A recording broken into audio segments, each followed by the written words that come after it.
Have you ever wondered why in a world where men build empires, lead companies, and dominate in numbers online, so many still feel powerless in their relationships with women? You scroll through social media and see men chasing validation through likes, begging for attention in comments, shaping their identities around how they are perceived rather than who they are. It looks modern, it looks digital, but the dynamic is ancient. Men believe they are in control, yet they are playing in a system where the rules are not theirs to set. Machiavelli once said that the appearance of power matters more than its reality, and in this arena, women have perfected the art of appearing powerless while quietly deciding the outcome of every game. What looks like affection is often strategy. What looks like weakness is often disguise. This is not cynicism. This is power hidden in plain sight. The truth is brutal. Men think they are chasing beauty, but what they are chasing is influence. They believe they are fighting for love, but what they are really fighting for is approval. Women rarely need to push directly because men push themselves in the direction women want without ever questioning the path. Look at the modern man online. He invests his energy into curated images, into digital tokens of attention, into desperate attempts to be noticed. Yet the more he chases, the more he is controlled. This is not new. This is the same structure that has shaped courts, kingdoms, and dynasties for centuries. Only now, it happens on Instagram, on TikTok, and on dating apps. And here is the secret no one wants to admit. The real power is not in being seen. It is in making others blind to the fact that they are already being led. Walk into any workplace, classroom, or even a casual gathering, and you will notice the same dynamic repeating itself. A woman can enter a room without saying a word, and instantly, the atmosphere shifts. Men become more alert, conversations adjust, and subtle attempts to impress begin. On the surface, it seems harmless, just social behavior, but beneath it lies something far more deliberate. The mask of innocence is not about deception, in the traditional sense. It is about the instinctive understanding that image is power. What looks like vulnerability often creates protection. What looks like sweetness creates loyalty. What looks like passivity opens the door for influence. In a world where men chase strength through achievements, women master the quiet ability to shape outcomes through how they are perceived. Think about the modern environment we live in. A carefully chosen smile in a meeting can soften resistance to an idea. A calculated pause in conversation can create space for others to reveal more than they intended. Even online dating profiles are built on the same principle, offering just enough suggestion to pull attention without ever revealing the full picture. Men tend to mistake these signals for authenticity when they are often selective projections. The genius of the mask is that it does not need to be perfect. It only needs to be believable. Most men are conditioned to protect, to provide, to pursue, and innocence triggers all three instincts at once. This is why so many men confuse choice with control. They think they are leading the interaction, but they are reacting to cues carefully placed in front of them. The real power of the mask of innocence is not that it hides the truth. The real power is that it shapes what others are willing to believe. A man often believes that seduction is about beauty, but beauty alone has never been enough to control desire. Look around in daily life, and you will see proof everywhere. The colleague who is not the most attractive in the office, but still manages to draw the most attention. The friend who is not the most striking in appearance, yet somehow always keeps her partner chasing her approval. This is because seduction is not about looks. It is about strategy. It is about knowing how to create tension, when to give presence, and when to withhold it. In today's world, this becomes even clearer. A simple glance across a room or a short reply in a conversation can carry more weight than physical appeal. Men interpret these actions as signs of interest, when in reality, They are often calculated to build pursuit. The man thinks he is leading, but he is already following a script that was written for him without his awareness. This is not limited to relationships or dating. You can see it in negotiations, in entertainment, and even in politics.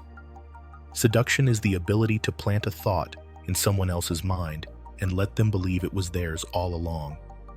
It is why a pause can feel louder than a speech, and why curiosity often drives people harder than certainty. In modern culture, where attention spans are shrinking, the person who knows how to give less often ends up receiving more. A short message left unanswered can create more anticipation than endless compliments. A small gesture of approval can keep someone working for weeks. Men miss this because they chase the obvious and ignore the subtle. What they call affection is often leverage. What they call rejection is often just another stage in strategy. Seduction has never been about winning someone over quickly. It has always been about keeping them engaged without realizing why they cannot step away. Every man today is caught in a competition he barely notices. It is not a fight for money or status at first. It is a fight for attention. Look at any crowded bar, office, or classroom, and you will see men competing for glances, jokes, or small signs of recognition. It seems harmless, but attention has become the most valuable currency in modern life. In a world where endless information floods our screens, what stands out is not the truth, but what captures focus. Women have long understood this without needing to be taught. They know that the scarcity of attention raises its value. By deciding when to respond, when to engage, and when to step back, they shape the entire dynamic. The man who offers attention freely believes he is giving without cost, but in reality, he is spending the most valuable resource he has. The effects of this economy can be seen everywhere. A man will spend hours crafting a message, adjusting his words as if the right sentence could secure lasting value, while a single delayed reply from her creates more weight than all of his effort. In workplaces, men push harder for recognition through performance, while subtle gestures or silence from women can shift morale more than entire presentations. Even friendships reveal the same structure. The person who controls the rhythm of interaction often controls the relationship itself. Attention has never been free, but in this age, it has become the foundation of influence. Men continue to act as if giving it away guarantees connection, when in truth, it often creates dependence. The real secret is not in how much attention is offered, but in who has the power to control when it is received. That control decides who holds the advantage.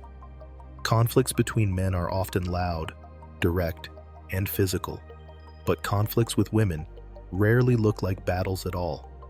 They unfold in silence, in subtle gestures, in words that seem harmless on the surface, but leave a mark that lasts longer than any open confrontation. Emotional warfare is not about shouting or arguments. It is about control without appearing to control. A sudden change in tone during dinner, a quiet withdrawal of warmth in the middle of a conversation, or a carefully timed expression of disappointment can turn a confident man uncertain in seconds. He may not even realize a strategy has been used because it feels so personal, but this is the point. Power in this form does not look like domination. It looks like influence, disguised as feeling. You see this everywhere in real life. In families, a mother can stop conflict in a household without raising her voice, simply by adjusting her expression or refusing to respond. In workplaces, a woman can disarm authority by tearing up in a meeting, shifting the atmosphere instantly, forcing everyone around her to adjust their behavior.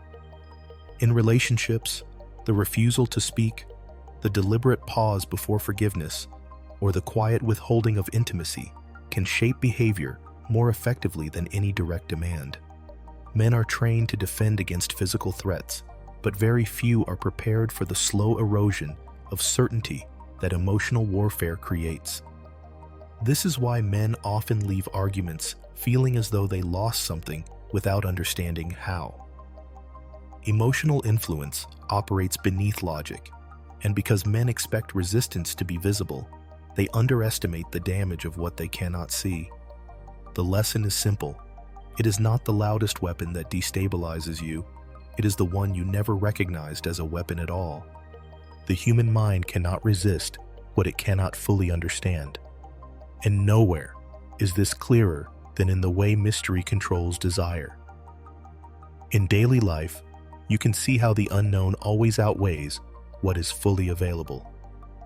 A man will overlook what is certain in front of him to chase what remains unclear because the unanswered questions keep him invested. This is not a matter of beauty or charm alone.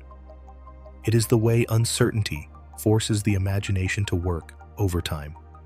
A woman who reveals everything about herself loses her advantage quickly, but one who withholds just enough keeps the pursuit alive for far longer. It is the absence of detail that creates obsession, and the less a man knows, the more he builds his own story around her. Reality proves this truth every day. In dating, men are drawn not to the one who shares every thought, but to the one whose silence demands interpretation. In friendships, the person who does not constantly explain themselves becomes the one others seek out, hoping for clarity that rarely comes. Even in professional settings, a leader who avoids revealing every plan inspires curiosity and anticipation, while the one who overshares loses authority through exposure. The power of mystery is that it shifts effort onto the other side. Instead of giving, you receive. Instead of chasing, you are chased. Men often confuse clarity with strength, believing that more disclosure builds trust. But they fail to see that overexposure breeds familiarity, and familiarity breeds loss of value. In a culture that constantly pushes oversharing, mystery stands out even more. It is not emptiness. It is a deliberate choice to let others remain uncertain. That uncertainty becomes fuel, and the pursuit it creates lasts longer than any open display ever could. Most men believe they are in control when they make a decision, but in many cases, the options have already been shaped for them long before they decide. This is the secret of choice. A woman does not always need to push directly or demand openly, because influence works best when it feels invisible. Think about how often men feel proud of choosing where to eat, what movie to watch, or even how to handle a situation. Yet the choice was guided by hints, timing, and subtle cues. By suggesting without commanding, by framing possibilities without closing them off, a woman can lead a man to believe he acted freely, when in truth, he only walked through doors that were carefully placed in front of him. The man sees freedom, but the reality is direction. You can see this clearly in modern relationships and daily life. A man may think he decided to change his lifestyle, but the idea was planted over weeks through casual comments, comparisons, and well-timed encouragement. In offices, the same principle plays out when a group reaches a conclusion that was seeded early by a quiet voice that never forced itself, but simply lingered until others repeated it as their own. Even in friendships, the person who frames what is acceptable or unacceptable behavior without ever stating it directly is the one controlling the rhythm of the group. The brilliance of this strategy is that resistance almost never arises, because people rarely fight decisions they believe were theirs. Men who are unaware of this dynamic often mistake influence for coincidence, but nothing about it is accidental. The secret of choice is not about removing options. It is about arranging them so that the outcome is already decided while the other side celebrates their freedom. In every community, from offices to small towns to online circles, reputation moves faster than truth. What people believe about you often matters more than what you really are, and this is where women have long held a distinct advantage. They understand instinctively that influence is rarely built in isolation, but through networks, whispers, and alliances. A single story told at the right moment can raise or destroy a reputation more effectively than years of effort. This is the social chessboard, a game where the pieces are not physical, but social connections, and the board is shaped by who listens to whom. Men often enter this game thinking strength alone wins, but strength without perception quickly collapses when the narrative turns against you. Consider how it plays out in the real world. In a workplace, a man may believe his hard work alone will secure advancement, but an offhand comment about his character circulating quietly among colleagues can determine his future more than his performance. In friendships, a person who subtly decides who is included and who is left out reshapes the group dynamic without anyone realizing they are being directed. In relationships, a woman who manages how others perceive the bond often controls the security of it, since approval or disapproval from peers strengthens or weakens the connection. This is why men who ignore the social chessboard often find themselves blindsided, wondering why they lost ground they thought was secure.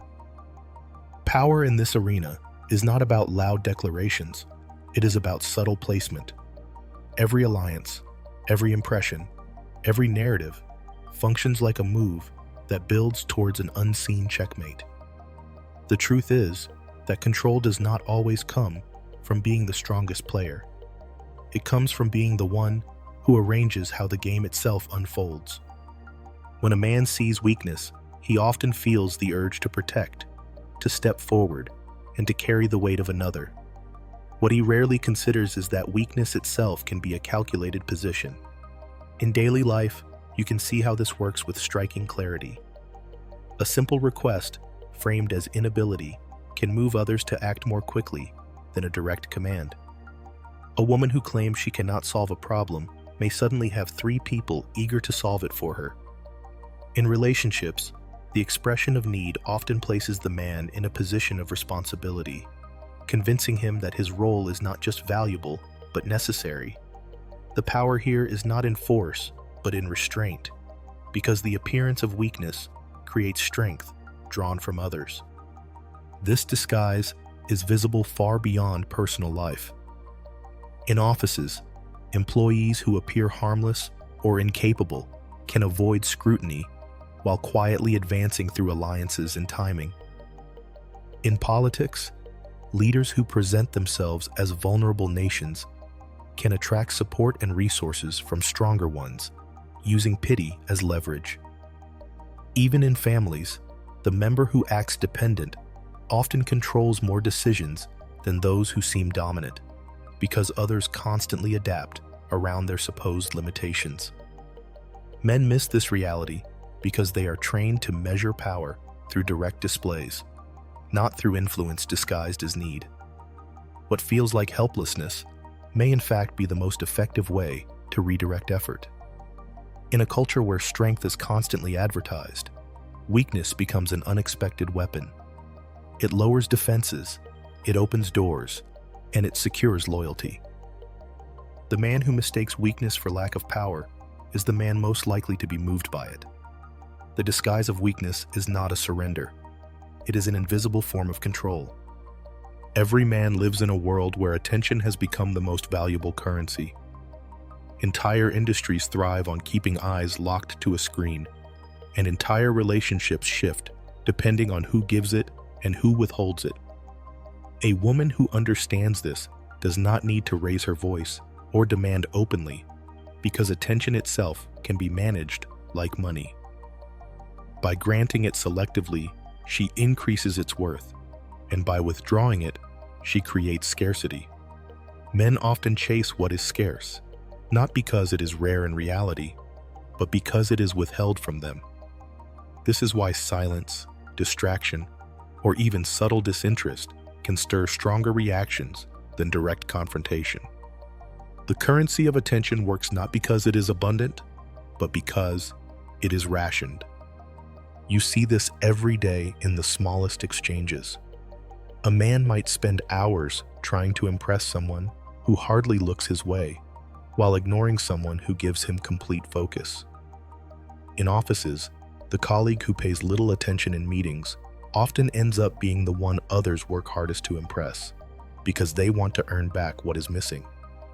In relationships, the balance of attention defines the strength of connection, since the one who controls where focus goes usually controls the direction of the bond. Even in family life, the child who learns to pull back attention from a parent often finds themselves receiving more effort and care than the one who gives it endlessly. Men who underestimate this currency forget that people act not just to gain material things, but to be seen. When attention is managed with precision, it shapes behavior more effectively than commands. The currency of attention is not about giving freely. It is about knowing when to hold back so that others move closer on their own. Success and influence is rarely about strength or knowledge alone. It is often about when a move is made. Timing is what transforms an ordinary action into something unforgettable. A person who speaks too soon is ignored, while the one who waits until the right moment controls the entire conversation. You see this in sports when an athlete does not rush, but instead holds the ball until the defense opens up.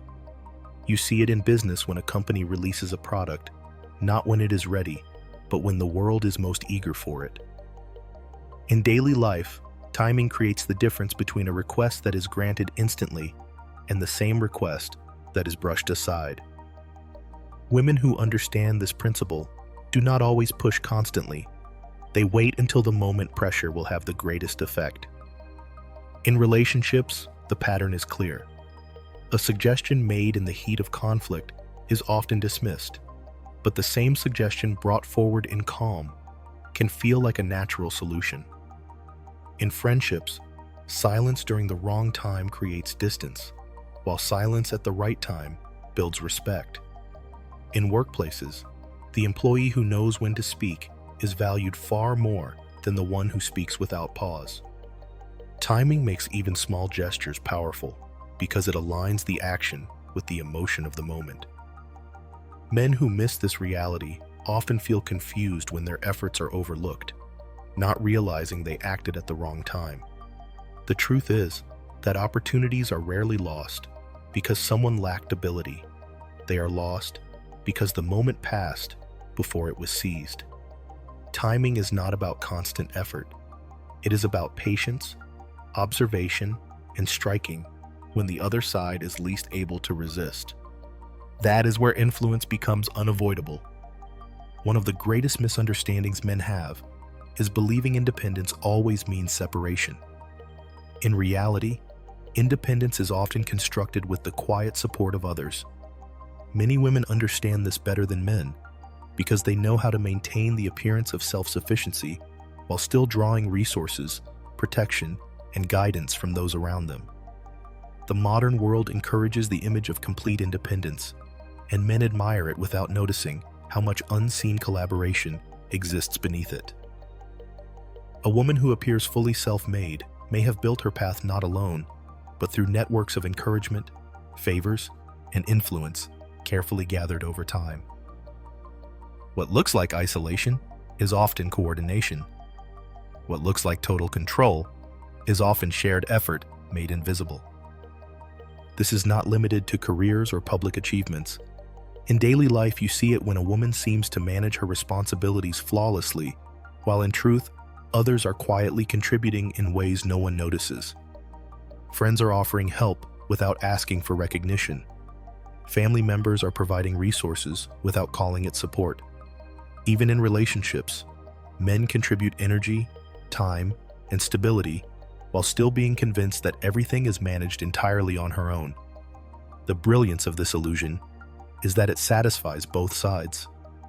The woman secures assistance without appearing dependent, and the man feels proud to contribute without questioning the extent of his role. In a world where appearances shape perception more than reality, this illusion becomes a powerful strategy that keeps balance while hiding reliance. Men who fail to see this continue believing they are bystanders, when in fact, they are participants in the very independence they admire. The real question men must ask themselves is this: how often have you believed she stood completely on her own when you were the one holding her up?